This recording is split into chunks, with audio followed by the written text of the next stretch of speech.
talking about. So Phil, and you, and Mario, and Brandon, and Ray could be here. Black and brown folks could be here talking about what we're talking about, liberating and thriving in comparison, right? But we're not at the point that we need to be. Our thriving is disproportionate. And we want to make sure that we have the tools and we dismantle the tools of the oppressor, right?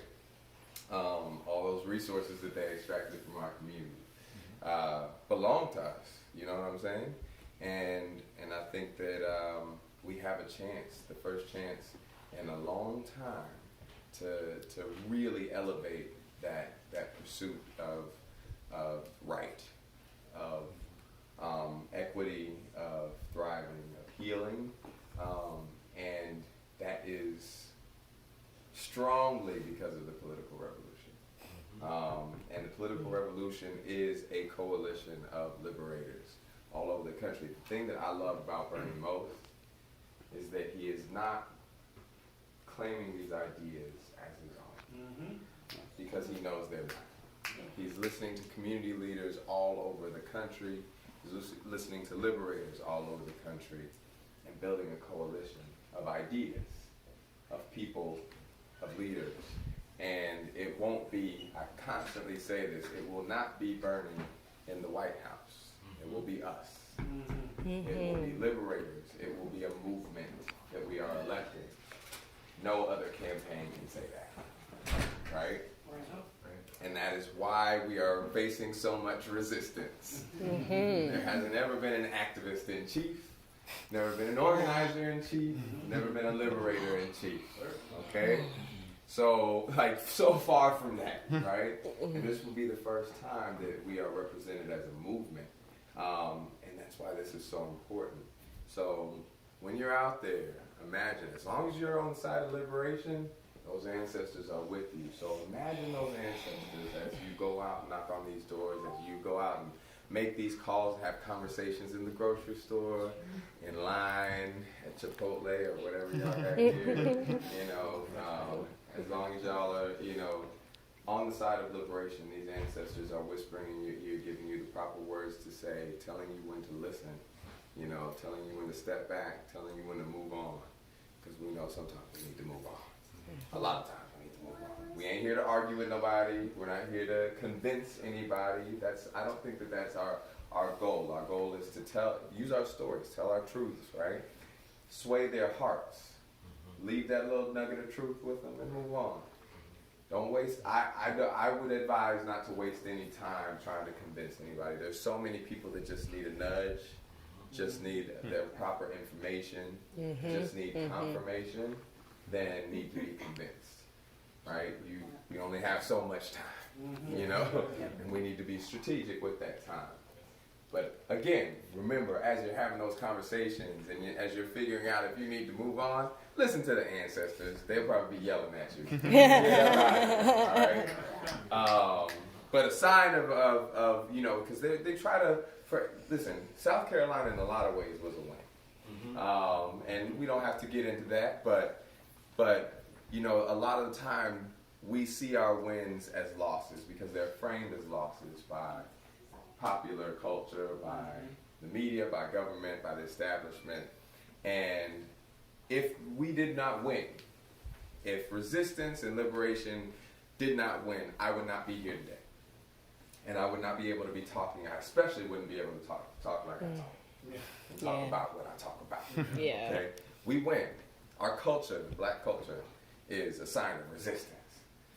As I always say, seasoning is a sign of resistance. Flavor in y'all's food. Because we all know the colonizers do not know how to use those spices that they stole from all those places. Okay? So that is a sign. Rhythm is a sign of resistance, right? The culture is a sign of resistance. And so I use that rhythm and I use that flavor every time I can, right? And so I call upon the ancestors, especially the rhythmic ancestors. I'm not sure a lot of y'all in here might have that rhythm. I don't know. But I gotta tell. Okay, I'm seeing it. I feel the ancestors in here. All And I call upon the ancestors, and I have to remind us that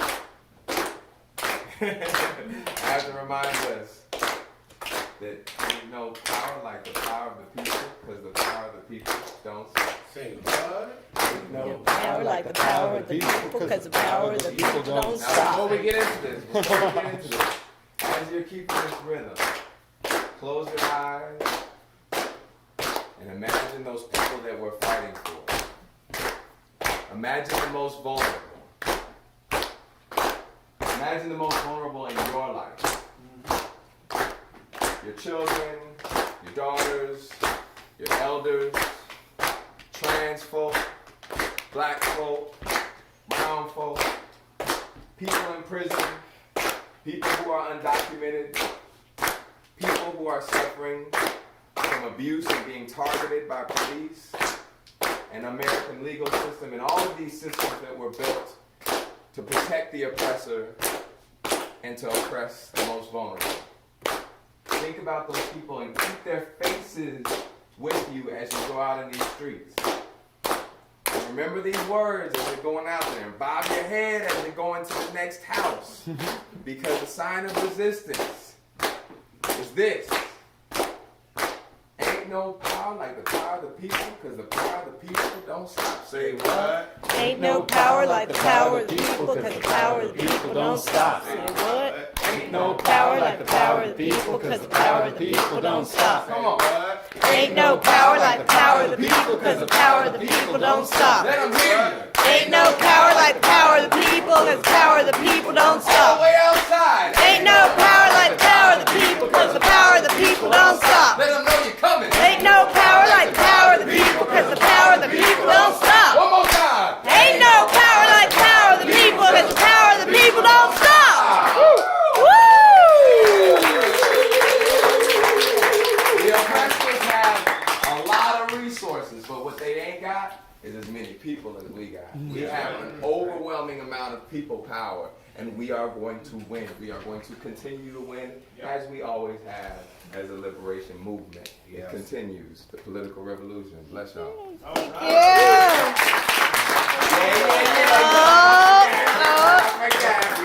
I forgot.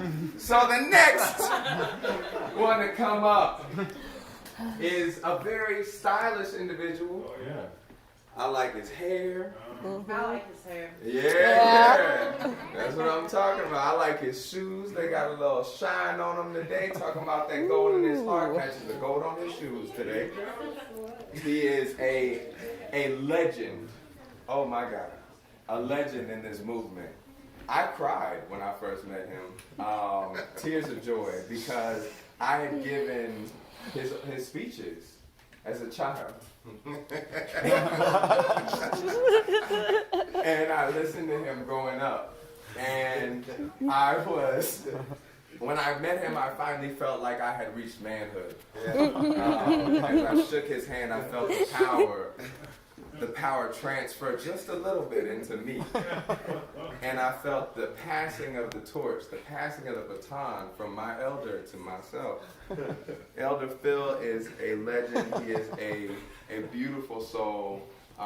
He is a master of words. My God, I've been taking notes every day as I get to be with him and experience his presence. He's leaving us later, and I don't know what I'm going to be able to do without him. But he is a fantastic individual, and I have the honor, the esteem, the pleasure, the privilege of just being in his presence today.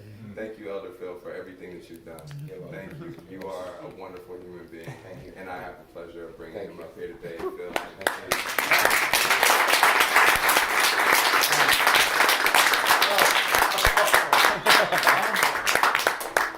I do remember that moment. The tears streamed down his face. I took a handkerchief out of my suit jacket. He said, "No, sir, don't use it." I said, "No, it's yours." And I dried the tears from it. A beautiful moment.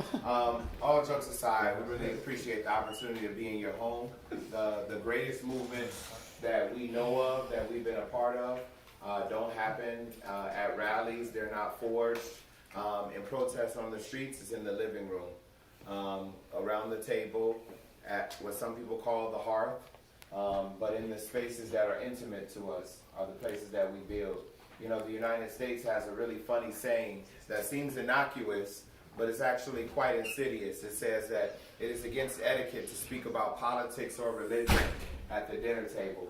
The two things that run and govern our lives, the two things that extract some things for our lives and sometimes fill our lives with joy, we're not allowed to talk about. And so to be welcomed into you all's home, to talk about the political revolution is a huge step. It shows the tenacity and really the deep heart of this movement. And so thank you all. Who's the host? Yeah, my wife here. Oh, wow. Thank Hi. you very, very, very much. Thank you. Thank you. You know, this, you know, would I take off shoes? It was my mom's house. Looking around. So thank you all. I'm an organizer. I started an organization called